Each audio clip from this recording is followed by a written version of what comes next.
Now to growing concerns about the deadly coronavirus officially hitting the U.S. Looking at the 100 U.S. counties with the highest rate of death. Turning now to the devastating toll the coronavirus. More than 250,000 American lives. Coronavirus continues. 79,000 people. The entire country expecting a record was set. America's worst. Especially hard. Closed for good. Late night curfew. Many. 73,000 human contact. Will come. And all found affections. But it's in there. You have to.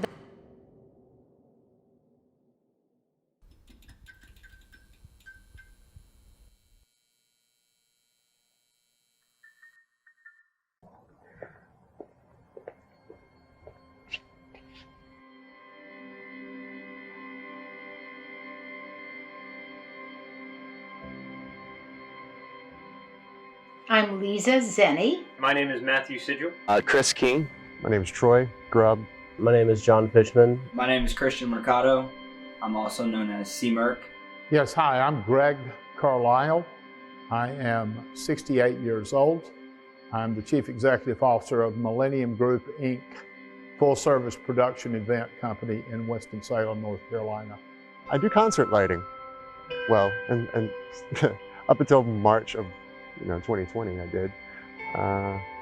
20 years or so. Started in '97. I'm the Executive Director of the Arts and Culture Alliance of Greater Knoxville. So I'm an L2 touring lighting tech. I guess you could say I'm the creator of the drive. I kind of had the idea to put this together and kind of put all the pieces in place to make it happen. I DJ, I produce as well. Recently put a song out on a record label. Pre-COVID, I was a lighting technician with special event services out of Winston-Salem.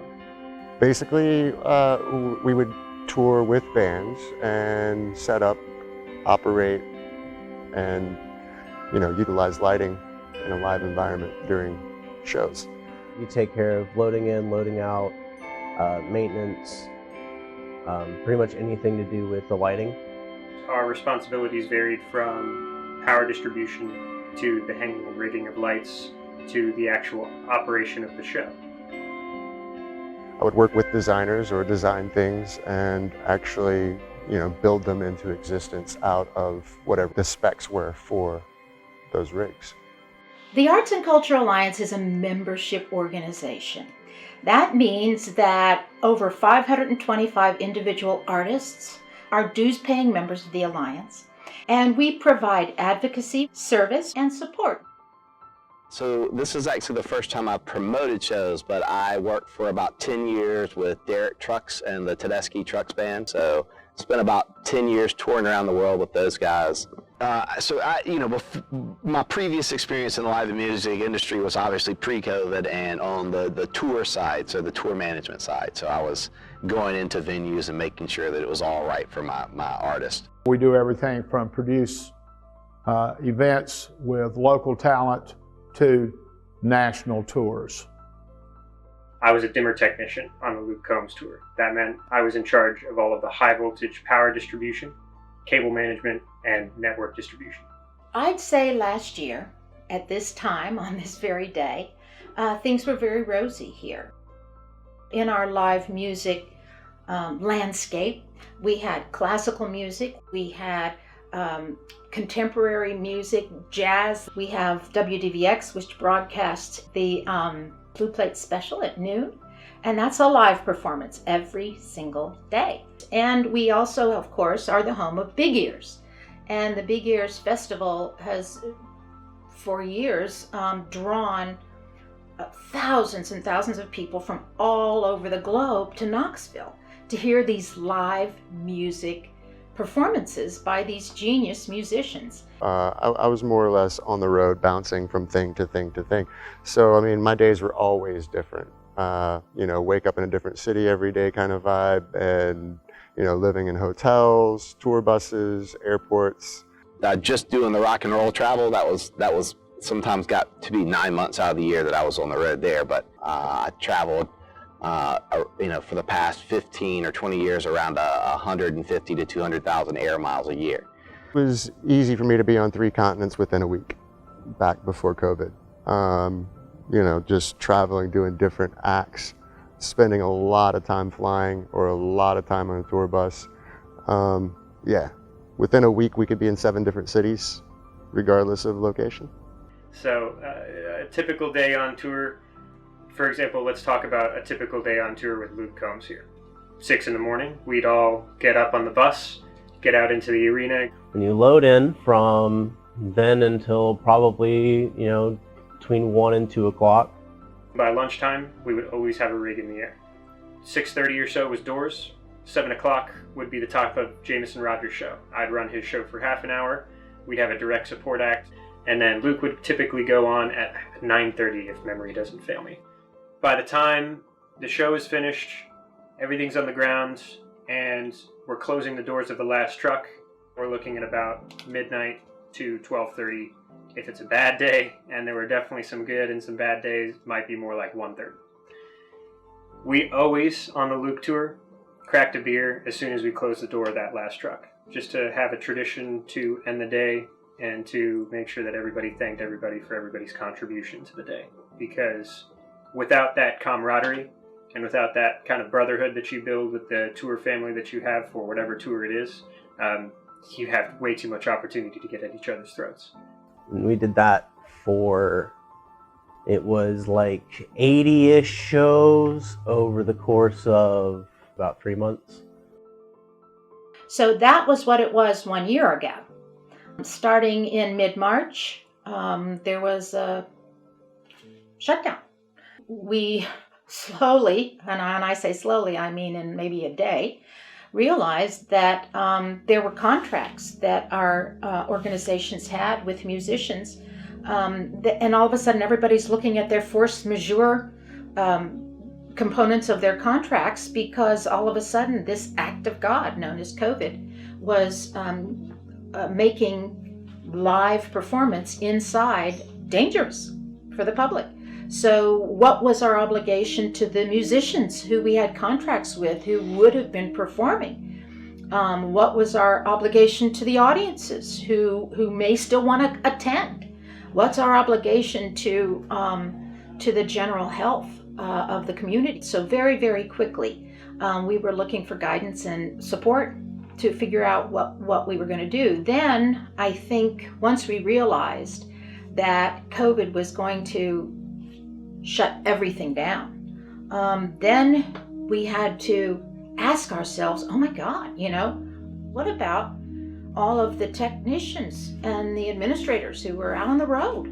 I mean, you got to get them home, you got to get them safe, and then how are you going to pay them? Because all of a sudden income stops.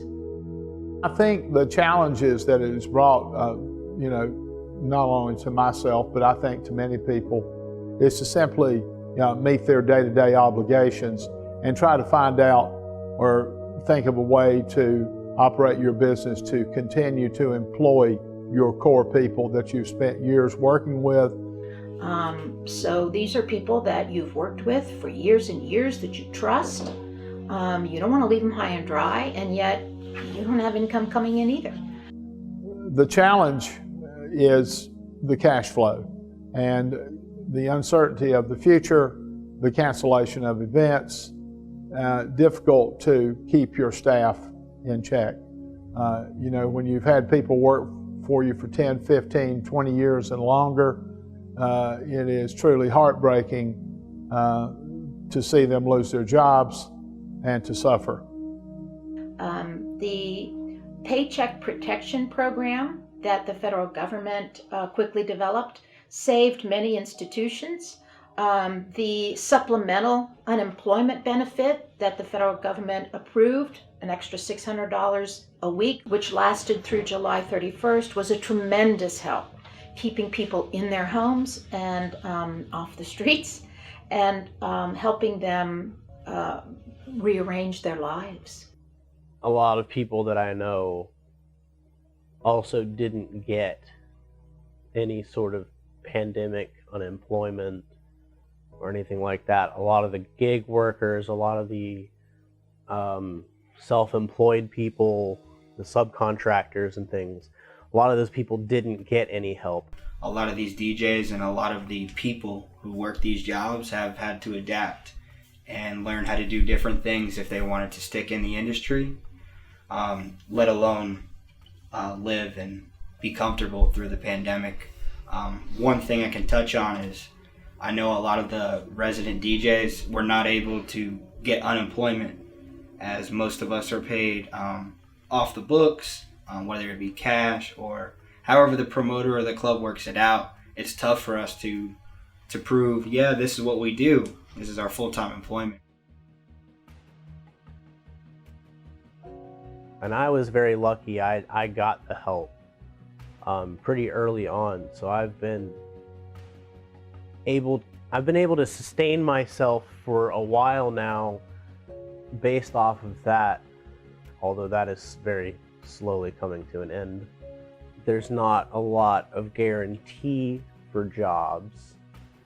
You just kind of have to find it, really. You don't get a choice, do you? You know? You have to find work, you have to find something to do, you got to pay the bills. I used to repair lights, and do a lot of electrician work on the road, so I've thought about looking for work within like a normal everyday electrician, or maybe going into construction or things like that. But you don't want to get out of the career path you've been working on for so long, because you've been working on it for so long that it would be kind of a waste of time to go somewhere else. Yeah, the entire thing has been a struggle. So, you know, I tell people, you know, if I was getting paid by warm and fuzzy feelings, then this would be great. I'd be a millionaire. You know, if I got paid based on the people's faces that were right here in these spaces the other night when live music, when they saw their favorite band again for the first time in 8 months, like, you know, it's hard to put a monetary value on this, but if you want to put a monetary value on this, it's been a struggle. I know that myself, I had to adapt and really develop C. Merck into an artist rather than just a open format DJ. So I've learned to produce. Eventually I got myself onto a record label. I got one song out. So learning the other side of things and developing my career. But during the pandemic, I realized that if I had to survive, I had to adapt. I think many people are recognizing this is a wonderful opportunity to work on your business, not necessarily in your business. So for me and for many people in my industry, I think this has given all of us an opportunity to evaluate our processes, to identify our assets, and find out what we need and maybe what we did not need. Which, if anybody that is in this line of work is not doing that right now, then they're wasting their time, I think. During COVID, I've kind of switched gears to what was before my avocation. So I run a small video production company out of Greensboro, North Carolina. So I have some of my own camera equipment, and I've got some amazing clients in Greensboro and Winston, as well as some musicians out in Nashville that I still work with producing video content. Thanks to COVID, I've been home for quite a while and really found my sleep schedule. You know, it's nice actually, spending time with my son, hanging out, cooking, you know, settle in, so to speak. I mean, you can look at this as an opportunity in that, you know, to spend time raising your family and, you know, participating in normal day-to-day activities that we didn't really get to before, you know? Well, for one, I got married. The time away from the road allowed me to get married, which I had been intending to do for a while, but when you're out, it's very difficult to plan things and find the time and know for sure when you're going to have time to do all these things, because it takes a while to get married, you know what I mean? So, you know, during this whole COVID thing, I think people, you can see the good side of it, you can see the bad side of it. And I mean, a lot of people I know are trying to stay positive. They're going back to skill sets that they have, that they enjoy, things that they didn't necessarily have time for. And now we are, months and months into it. And We have tried many other avenues to reach audiences, to continue to serve people who rely on the arts for their mental health, for joy, for education. Live music pulls us together as a community, as people, as a human race. And you can get a complete diverse group of people in a room, and the musical or live music performance has the ability to pull us together as human beings. Live music, entertainment, theater, any of that, it's a way for people to get away from what they're normally used to. It's a glimmer of some sort of magic that we've had before, you know, like with the things we do with effects and lighting and sound and stuff like that. It's to take people to a different place, a place that they normally wouldn't see from their couch, interestingly enough. And trying to deliver those services virtually has been a whole other challenge. You know, the value proposition of live performance is that it's live, that there is nothing separating the audience from the artist but air. That environment that you're in with the group, the room is probably a little dusty and hazy, the air is stuffy, it's warm, there's somebody to your right shoving you, and you're looking upwards as a droplet of sweat from the bass player is hitting your forehead, and you realize that there's no place you'd rather be. Well, you can't do that now because it's not safe. So now we're trying to create that experience within the confines of a rectangle. It is very, very difficult for live performance to all of a sudden live stream or go virtual, because our competition has been doing this for, in the case of the motion picture industry, for 100 years, and for television for 60 to 70 years. And we're just not there. We're not caught up with that yet. So it's been impossible for us to monetize those performances. People aren't willing to pay to see something from a rectangle like they would if they were in the same room, with the only thing separating them from genius is air. Promoters of live music today, I admire their ingenuity in attempting everything from the drive-in shows to the virtual shows. I think nothing actually will replace the traditional fan experience. That is an experience that I don't think can ever be duplicated. And until we're able to have a room full of people again, it's not going to be the same. And there's no getting around that. But there is a lot of ability to bring that environment into people's homes as best we can replicate it. Some sort of togetherness with people, you know, that's the thing. Music brings people together, entertainment brings people together. I think even if we're doing it on a streaming basis, it still tends to bring people together. And what I've noticed from like streams, and my favorite part about it is watching chats that go on during these things, you know. And then the drive-in format stuff, it's good. It's very similar to the concert experience if you were more camping out of your car, but it still brings people together. Similar to it was, but you know, with its differences, it's still, it provides hope, I think, that one day we will return to all this, or to all that. It helps to give people hope that, you know, that life still exists. We are emotional beings, humans are. And it's the emotional exchange between audience and artist that makes life real. These are the moments that punctuate a person's life, that they never forget. And it's a powerful thing. Producing that feeling, whether it be live or whether it be on video, is what we're all here to do. This field, this whole industry is full of people with a lot of passion, a lot of drive, people who absolutely love what they do and want to do nothing else but what they do, and they are not going to let this field just die like that. I think that at this point we have to find those institutions that we're supporting the artists we love and donate to those institutions, because they have to be able to survive this pandemic so that they are in place when it is over.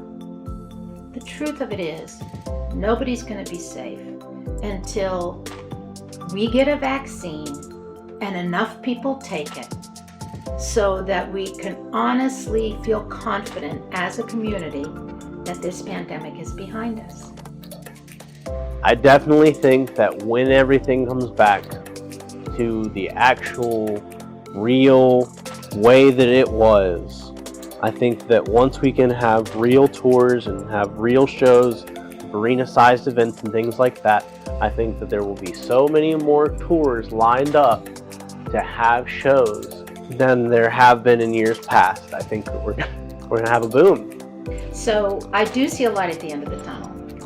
When it becomes clear that people are actually safe to gather again in live music events, I think there's going to be a stampede.